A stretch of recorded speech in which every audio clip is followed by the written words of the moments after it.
Hey, Horror Movie Night, another episode here at Fantastic Fest, and I would say sitting down, but we're standing in a very creepy parking lot.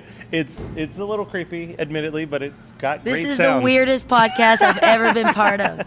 But I'm here with Gigi Saul Guerrero. Oh, you're like Latino now. I love it. Embarrassing to even be referred to that. But I love that. Well, that sure makes up for it. Insulting. It's insulting to the Latina community. But I wanted to sit down and talk with you because, you had some big news with Blumhouse where you're now in a first look Thank you contract so much. that's huge.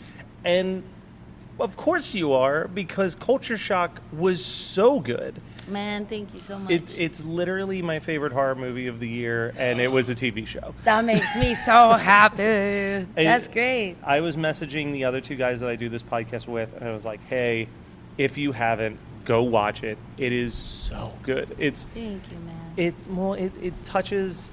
You did a really great job of doing something that's super socially relevant, but also fun. And I think that's like the one thing that sometimes we lose when we're doing social relevant movies is if they're too heavy and if they're too 100%. in your face, it's hard to really connect. Well, that was one of the things, while making Culture Shock, I was like, what we're seeing on the news every day about the border crisis is already horrific enough and hard enough to watch. So why would I put an audience 90 minutes through that when we already are experiencing it?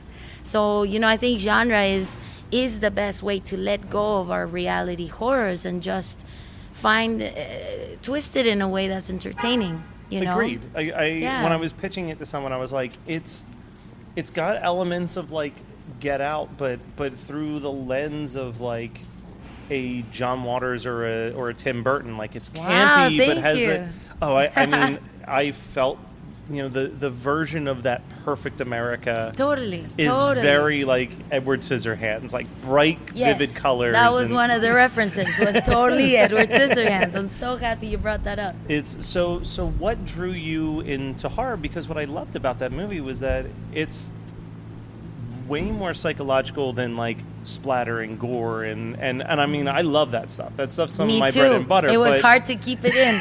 It was hard to keep it in. But you did a very subdued, like, all things considered, this could be edited down to a PG-13 or a PG if you really wanted it to. Yeah, for sure. So what drew you to do something in that stylistic sense? I'm very known for my insane gore and like Tex-Mex, Grindhouse, short films, and all the other stuff I've done. And what drew me to Culture Shock, it just felt, I was hungry and eager for a feature, but when I got my hands on that script, I was like, you know what? This is meant for me. And I just felt so connected to it through not just being Mexican and a woman, but being an immigrant. Yeah. And seeing what is going on in our world, I felt it was time to grow up in a way for me and be able to contribute. If it's by telling a story visually, I feel that I did my part. I feel that everything happens for a reason, and seeing that script was extremely right time, right place with Blumhouse, and I'm really happy that they trusted me and let me put my touch on it, rewrite the script and rework it, and just bring this layer of authenticity that I think is what speaks to a lot of people. Well, and here we are almost 3 months out, and it's still holding 100% on Rotten Tomatoes, which is huge. Isn't that crazy? Wow. I'm like, you know what? Thank you, Rotten Tomatoes. Screw you, IMDb. You guys are really mean. It's kind of funny how movies like Culture Shock or any other social commentary heavy films get so much love and so much hate at the same time. It's absolutely insane. It shows the division that's already happening. 100%. Yeah. It showed the division since the trailer. Yeah. And it's funny because people just kind of brought up like, oh, now we're putting propaganda and horror. Oh, now horror is always this. And I'm like, you know what, guys? You haven't been paying attention to horror. Exactly. I'm talking since exploitation days. We have been using it. Night of the Living Dead. Yes, it's been around for generations of genre. So it's just interesting how now it's recognized, which is good for us filmmakers. But in a way, it's like we get this division right away without people even just taking that extra consideration to watch it. And I think that, do you think that it has something to do with the fact that this is kind of where, in the last maybe 5 years, horror's actually being treated like a genuine genre finally? Right? No, I think it's finally being looked at as everybody else, like as another person in the team. You know, I think finally genre, and I think not only that it's being more recognized, I think filmmakers are growing to challenge the audiences to watch it.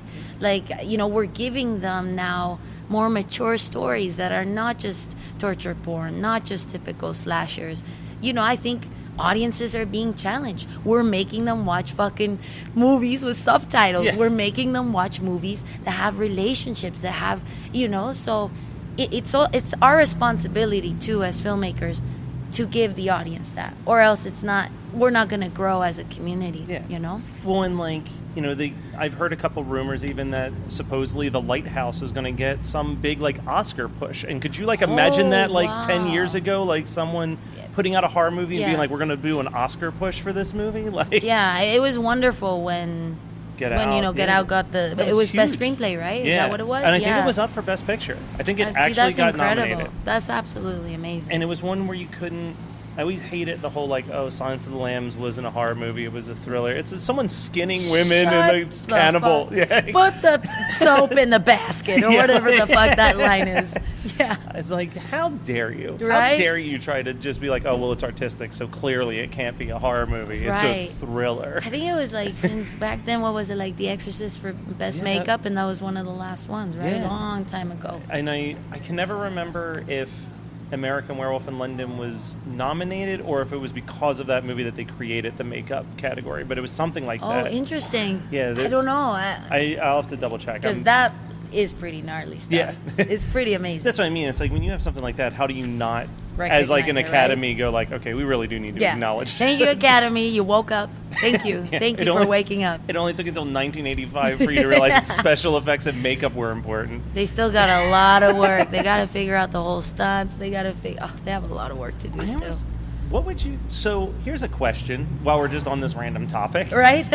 so like, comedy and musical get their own category. Should there just be a best horror category at the Oscars? Yeah, and even if they don't want to name it that, just name it thriller. Yeah. Name it the most easy in the middle name. Best thriller or best violence. I don't know. Best violence. Right? Oh, no, that's not fair. Quentin would win it every time. Oh, you're right.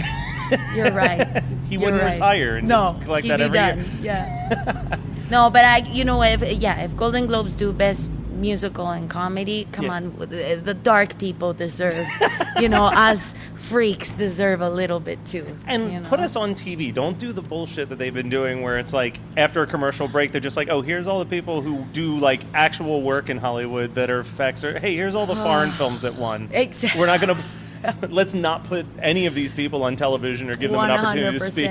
Oh my God. Here they are at the small ceremony we had Saturday night that 10 people attended. I'm gonna slap a bitch right now.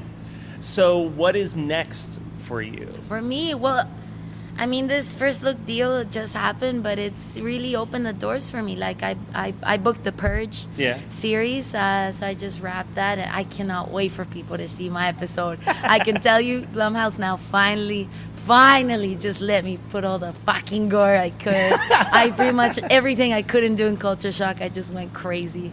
So I already apologized to USA Network. I'm like, here's my director's cut. I don't care if this is not what airs. Yeah. Now you know me as a person. Yeah, this is still what I'm planning to put out into the world. This is my plans, okay? Use them or not. That's the thing of TV. Like, it's a new experience because now I really know what it's like to just let go and disappear. It's not your project. So that was different. Yeah. That was really different of working in TV. But doing the Purge, because it is Blumhouse, they still have their really cool ways of just letting the filmmakers do their thing. Yeah. I was trusted. I brought some gnarly shit to the thing. So now it's just up to them if they air it or not, right? If they I hope they do. Yeah. But it looks like they just canceled the Purge. Oh, and we have NC-17 by accident. And fans are fainting. Sorry. No, so, I mean, I'm excited for what's next with this deal. It's kind of like, it's all happening so fast. And I feel like I just, finishing film school and growing my company, LuchaGore, in the last few years, I feel like finally, well, not even finally, because it's all happening so fast, but I feel like, wow, this is the time to do all the things I wanted to do. Maybe El Gigante, the feature. But maybe is that how this, it maybe happens? that. Yeah. I feel like it happens. Like, I mean, I don't want to turn this about me at all, but I'm, with the podcast itself, it's going through one of those things where, like, 14 years I've been doing podcasting with a variety of different shows, and then, 4 years of doing this is suddenly doors are opening, and it's the benefit of the grind. Well, it's exactly this. If you don't hustle, if you don't work hard, focus and put your passion into it. I mean, it's easy to say, but it is the truth at the end of the day. No one's going to just hand you an opportunity. No. Yo, guys, I just wrapped 8 days of night shoots and I'm still at Fantastic Fest. Like, if I can do that back to back, you can do anything. Absolutely. And still box and get punched in the face. Yeah, let's talk about that for a second, because I don't think a lot of people know what happens at it. So tell us a little bit about, because I've actually never seen the debate, so I always forget that that's an aspect of it. How many years have you been at Fantastic? This is only my second year. Okay, I forgive you. No. So Fantastic Fest is like, I personally think is most famously known, not just for the partying and great movies, but for the fantastic debates. So basically they invite either special guests or the celebrities or whoever that is like super known in the community to debate. They have a topic that they debate on podiums, but it all takes place at a boxing ring, like an actual boxing ring. And it gets packed. Everybody's drunk and having a blast. And the thing is after you're done your debate going back and forth of whatever topic, you settle it by boxing and beating the shit out of each other. So last night... Yeah, what did you debate? Let's start with that. Yeah, so last night I fought against the captain of the roller derby team in town. I was scared out of my mind because those girls are trained to kill. I'm not trained to kill, only on screen. Yeah. You see the difference? Like you're trained to direct someone else on how to kill. Yeah, exactly. So I was petrified. So basically they wanted to debate that roller derby is a better sport than lucha libre. Oh, hell no. Hell no, honey. Say that again to my face. And so I just was like, okay, I got this. So I was stoked that the festival, invited me, La Mexicana, to come up on stage. You should have tagged in Vampiro. Dude, he came on stage with me. That's amazing. Vampiro was backstage helping me, like, Papa, 3, 2, 1, 5, hook. Like, he was, like, helping me. And that's got to be the most surreal thing in the world. It was batshit crazy. He was just standing next to me in the lobby, and I was like, do I say something? No, he's Vampiro. Yes, he's Vampiro. He will probably... like break a chair on your face. No, he's awesome, the nicest guy. But yeah, I just asked him like, yo, can you like come on at the end of my debate just to like we can do the best mic drop ever? Yeah. And he's like, all right. Yeah. And I was like, oh my god. So what happened at the end of my debate, the very last point I said was, and you know what, Derby bitch, you know what, you don't even know what it's like to have Mexican announcers in sports. That's right. They know how to inject the thrill, inject the entertainment. And let me show you a fucking example. And then I just did the announcer voice. I was like, y en esta esquina les traemos el más grande y el más poderoso vampiro. Like it was, everybody was laughing, but then he came on and everyone's like, like it was debate one. It was. There's not even a reason to go into fighting. I was just like, let's just go to Whataburger, girl, and let's just talk about it. We don't need to. But it got nasty. It was the highlight last night because us bitches went crazy. Like I brought out the streets. She brought out her derby team. One of them flashed. Everybody. Jesus. Oh, honey, please. And I was just laying in my hotel room watching. You were being a good movie. boy. You were being a good boy. Being responsible, preparing for interviews. Yeah, it was insane, dude. Did you win the fight? Of course. That was good. Dude, if you walk out with the intro song of Selena, Beady Beady Bum Bum, you won.